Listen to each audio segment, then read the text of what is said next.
Bonjour, alors je voudrais faire une vidéo, un message pour les juifs ou les esséniens ou les nazaréens, toutes les personnes qui ont une reliance d'une certaine façon ou d'une autre avec le judaïsme, ou même avec la religion des Hébreux, on peut dire. C'est pas tout à fait la même idée, hein, je pense. Mais vraiment l'idée c'est de donner un message ou au moins d'apporter une information, une méditation que j'ai eue pour en quelque sorte voir si on peut, pour répondre à une problématique qui se situe quelque part dans ces questionnements entre les milieux judéo-chrétiens, les milieux juifs, les milieux nazaréens, les milieux esséniens et tout ça. Donc le but de la réponse, c'est vraiment le but du message, c'est vraiment de apporter ma vision des choses dans le but de, comment dire, de voir pour aller vers le juste, on va dire. Je suis pas très doué pour mesurer le juste personnellement, mais je pense quand même qu'on peut essayer de réfléchir sur le sujet. Et j'ose espérer que ma vision des choses pourrait participer à comment dire, à apporter, comment dire, peut-être pas une sagesse, parce que c'est un peu, je sais pas si je suis vraiment capable d'apporter de la sagesse, mais au moins d'apporter ma pensée sur le sujet. Donc le sujet de la vidéo, c'est vraiment le Talmud est-il nécessaire? Ou la loi de Moïse, la loi de Moshe, on peut dire aussi, est-elle la seule qui prévaut vraiment? On sait que les chrétiens ont un peu renoncé à la loi de Moïse. On sait que les Nazaréens sont des gens qui suivent Yeshua, mais qui ne suivent pas à 100% cette idée du Talmud. Pour eux, je crois que les Nazaréens, pour eux, le Talmud n'est pas nécessaire pour eux. Chez les Juifs, ben, c'est vraiment le Talmud au final qui fait valeur de loi presque. Il y a ce côté un peu de prise de conscience que la loi, quelque part, est bonne, qu'elle est juste, mais aussi que ce serait peut-être mieux de vivre avec autre chose en plus chez les Juifs. Et quelque part, ils voient quelque chose d'un peu vrai, hein. Ils voient quelque chose de vrai. Le défaut, ça va être qu'ils ne perçoivent plus le juste et le fondé dans la loi de Moshe. Donc, il y a ce côté-là chez les Juifs actuels qui les empêche quelque part de réussir à trouver une mesure juste dans le dilemme de faut-il suivre le Talmud ou faut-il se limiter à la loi de Moshe. Et donc après il y a les musulmans aussi qui sont comme des gens qui ont une interprétation de la loi de Moshe. Les musulmans ne sont pas des gens qui suivent Moshe, ce sont des gens qui suivent Ismaël au final. Donc il y a ce côté-là qui est important à dire, qui, qui met en avant que les musulmans ne sont pas des gens qui ont pour rôle dans le monde de comment dire de suivre ou d'obéir à la loi de Moshe, mais ce sont vraiment des gens qui ont leur sensibilité à Dieu. Enfin, eux, ils l'appellent Allah.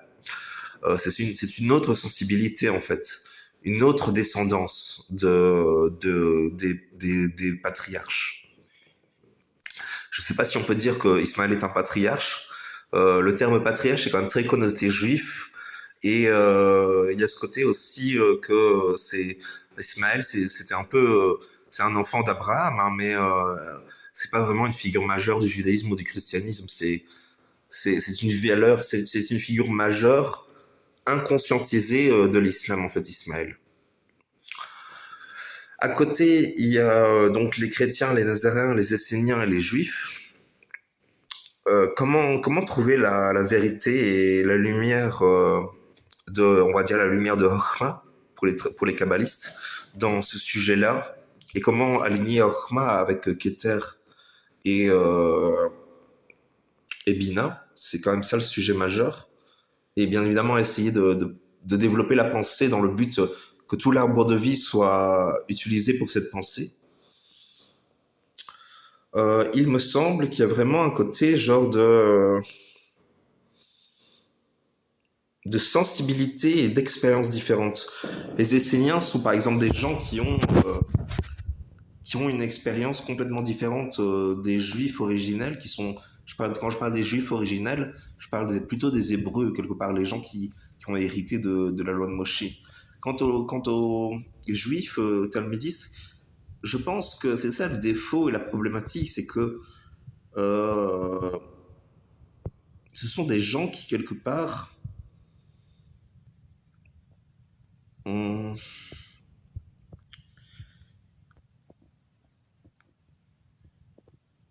ils n'ont pas réussi à faire le sacrifice de Tiferet correctement avec la loi de Moshe, en fait. Je pense que c'est ça. Ils n'ont pas développé suffisamment Tiferet avec la loi de Moshe, et quelque part, ils n'ont pas entièrement perçu que la loi de Moshe est la bonne loi, quoi. Alors que ensuite, il y a Yeshua, Jésus en tout cas, on peut dire aussi ça, qui est venu et qui a, bon, tout le monde est différent, tout le monde dit un propos différent sur Jésus.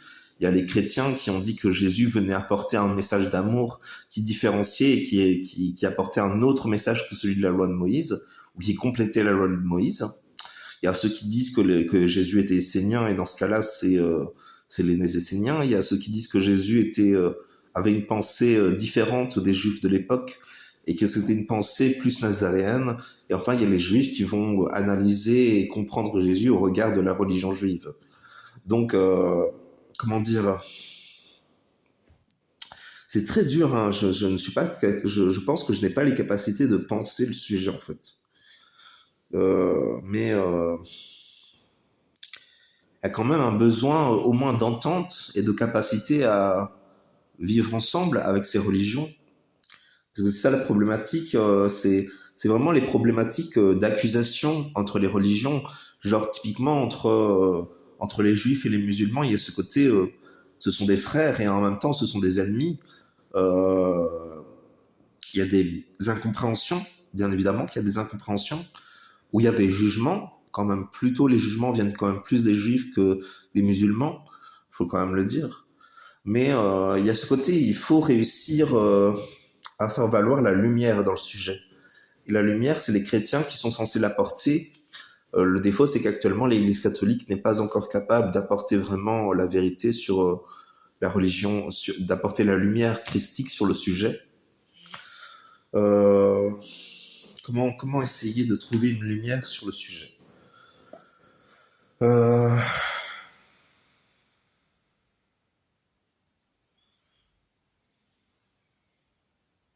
Comment réconcilier les juifs et les musulmans? Alors là, c'est la grande question. D'abord, il y a un besoin de percevoir que déjà les juifs ne sont pas en eux-mêmes des gens mauvais, ce sont des êtres humains, et ils ont hérité de choix du passé, de leurs ancêtres. Alors bien sûr, ils ont quand même le devoir de porter ces choix et de gérer ces choix et de comment dire, d'être responsable vis-à-vis de ces choix du passé et de trouver une autre perspective. Euh,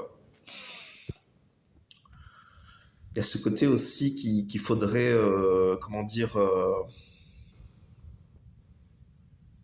j'ai quand même l'impression qu'il y a des choix qui ont été faits par le passé et genre j'ai l'impression que autant les musulmans que les juifs ont le devoir de renoncer, peut-être pas de renoncer, mais peut-être comment dire, les juifs doivent peut-être se repentir déjà d'avoir mis à crucifixion Jésus, ou au moins peut-être vraiment les rabbins, ils ont ce devoir peut-être d'intégrer que Jésus était vraiment le, comment dire, ils ont ce devoir de reconnaître qu'ils sont les héritiers de tout ça et qu'ils doivent, comment dire, faire une repentance peut-être, je sais pas, hein, c'est une pensée, c'est juste une pensée. Mais il y a quand même cette idée, euh, enfin c'est une pensée, on s'entend. Euh, Il y a ce côté aussi, comment dire, des musulmans, genre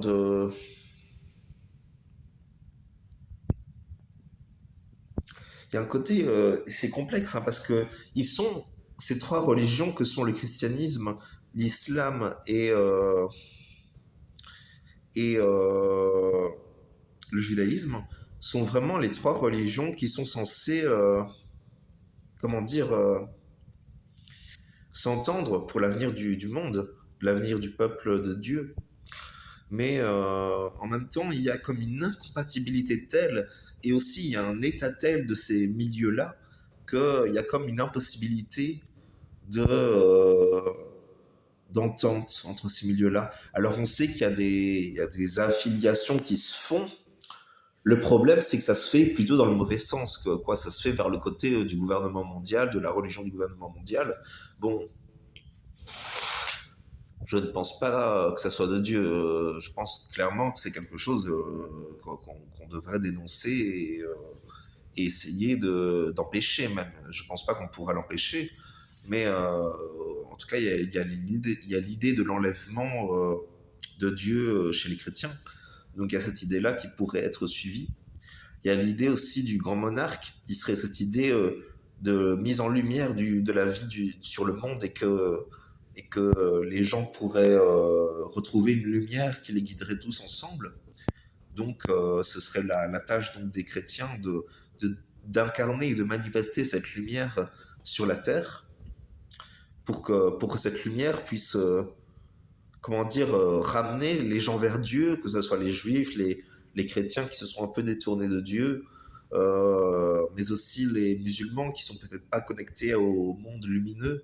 Ce sont des gens qui sont dans leur dogme, hein, ou alors qui sont dans leurs croyances modernes. C'est ça, là, quand on y pense, il n'y a pas beaucoup de lumière hein, dans ces débats-là. Hein. Il y a ce côté, comment dire,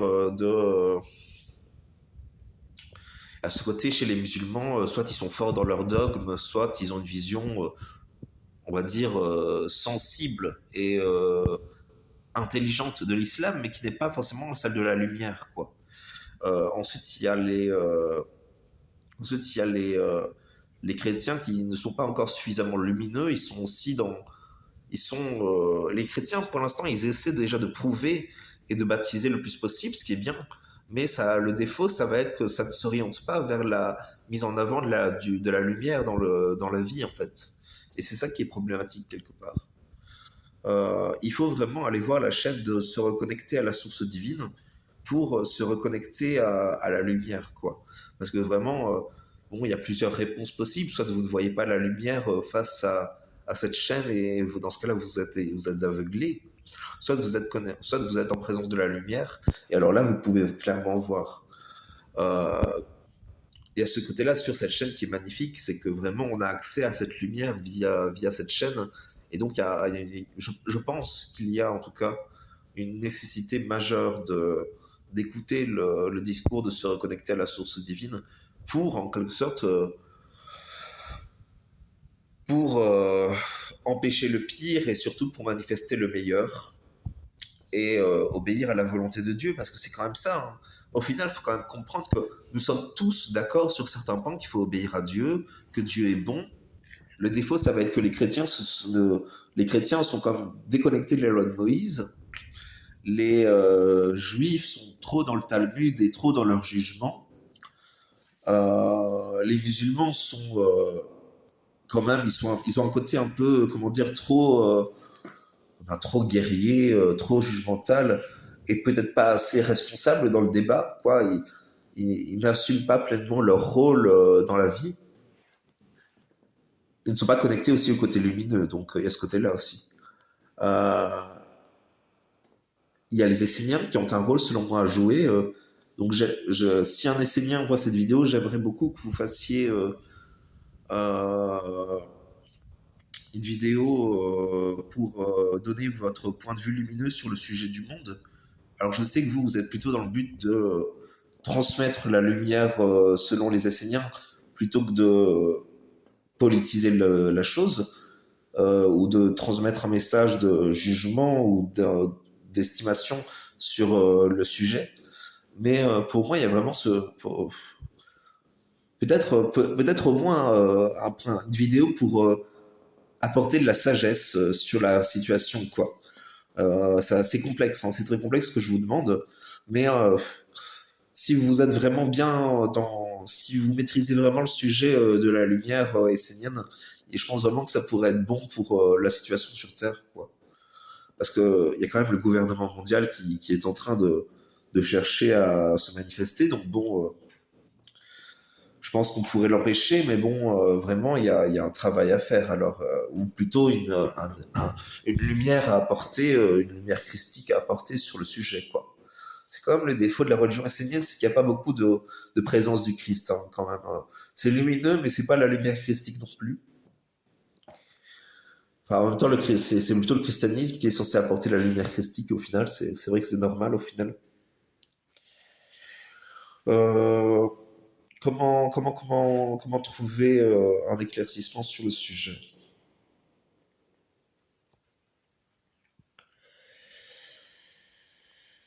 Euh,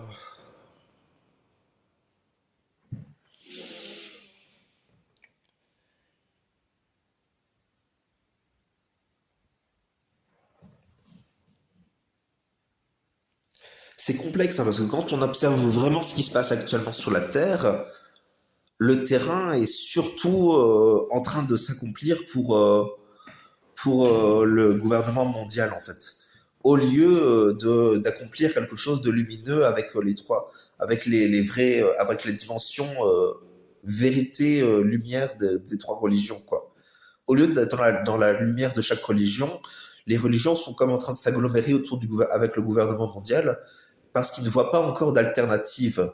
Et c'est ça le défaut. Il n'y a pas encore d'alternative qui est vraiment, comment dire, qui est vraiment présente dans le sujet, quoi. Donc pour moi, il y a vraiment un devoir de réfléchir à trouver l'alternative à tout ça. Donc voilà pour ce que je voulais vous dire. Je vous remercie d'avoir regardé la vidéo. Je vous invite à partager pour une fois sur des milieux où vous savez que vous pourriez transmettre ça à d'autres gens. Les Français, bien évidemment, vous êtes les bienvenus pour partager et pour, comment dire, trouver une manière de répondre à tous ces enjeux actuels sur la Terre. Il faut quand même se rendre compte qu'il y a un côté très... bon, on est aux portes soit du meilleur, soit de l'autre, quoi. Il faut vraiment... c'est maintenant qu'il faut s'unir et accomplir l'unité sur la Terre entre tous les peuples, quoi. Et ne pas passer par cette alternative qui est vraiment très sombre, quoi. Voilà, quoi. Enfin bon, merci d'avoir suivi la vidéo et je vous souhaite une bonne journée. Merci.